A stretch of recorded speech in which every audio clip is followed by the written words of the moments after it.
আসসালামু আলাইকুম সবাইকে।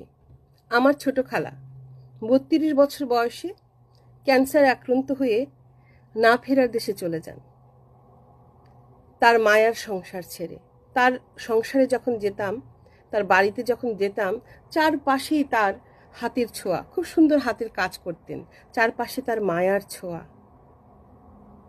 আমরা মেয়েরা ছোটবেলা থেকেই খুব মায়াবতী হয়ে থাকি, ন্যাচারালি। পরিবারকে অনেক মায়ায় আঁকড়ে ধরে থাকি। সেই সংসার ছেড়ে আবার চলে আসতে হয় স্বামীর সংসারে, সেইখানে আরেক মায়া সৃষ্টি হয়, সেই মায়ায় জড়িয়ে থাকে। ইচ্ছে করলেও সেটার থেকে আর বেরোতে পারি না।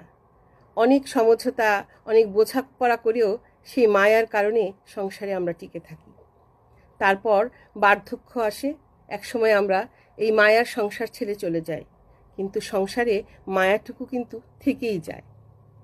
এই যে আজকাল সোশ্যাল মিডিয়াতে মেয়েরা কিসে আটকে বলছে, আমি তো বলবো মেয়েদেরকে মায়ায় শুধু আটকানো যায়, আর কিছুতে আটকানো যায় না।